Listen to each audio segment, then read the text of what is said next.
Don't hate, appreciate. How do you show appreciation for your favorite people or things? Today, I'm going to show you a form of poetry that helps us express love.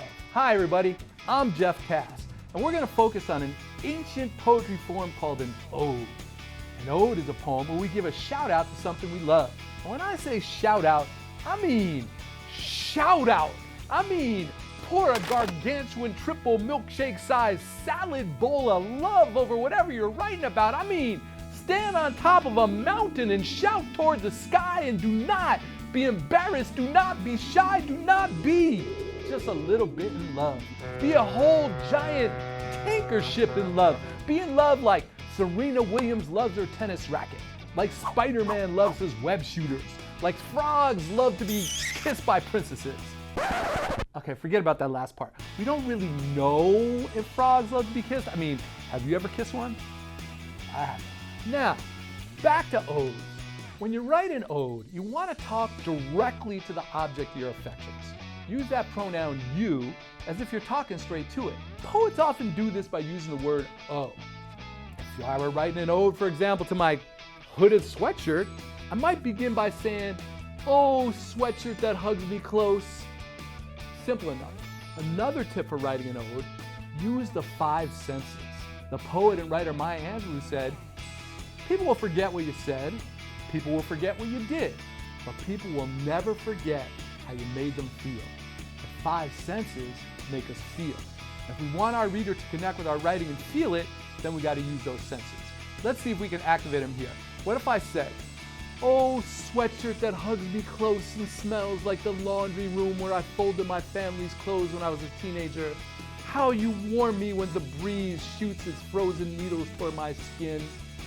Now I'm engaging the senses of touch and smell. We're connecting not just to the reader's brain, but to their body. By the way, when you write an ode, you really want to kick the language up a notch. Really exaggerate your descriptions. A fancy term for that is hyperbole. I love my hoodie because it's comfy and always smells like lavender, but instead of just saying when it's cold, I exaggerated a bit to help the reader really experience my hoodie, describing how it protects me from frozen needles. You know something else I love? Detroit-style pizza. Detroit-style pizza originated in the 1940s, thanks to Gus Guerra and his wife Anna. They ran a restaurant called Buddy's Rendezvous. The original square-shaped pizzas were baked in blue steel pans that Gus and Anna got from local automotive suppliers. The pans, which were used as drip trays or to hold scrap metal in auto factories, were perfect for making the twice-stretched pizza dough. And since we're talking about delicious Michigan cuisine, let's write an ode to Detroit-style pizza. Let's start by exploring what we actually love about it. It's square-shaped, the crust is thick and crispy on the outside, light and airy on the inside. Slices are easy to pick up and won't flop and drip sauce and grease onto your hands or the front of your shirt. Plus, that gooey combination of Wisconsin brick cheese, crunchy crust, a porous chewy inside, tart tomato sauce, it all explodes in your mouth like a fireworks of flavors.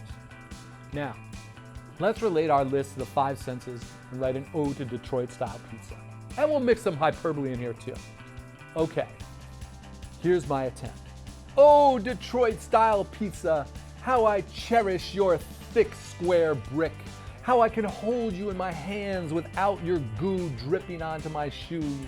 How my teeth feel the satisfying crunch of your crispy crust. Every edge an adventure, like the skateboard of my taste buds flying through jump after jump. Oh, Detroit-style pizza.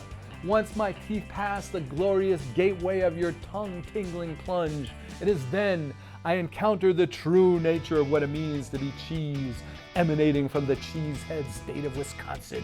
Milky, creamy, velvety. Oh, Detroit-style pizza.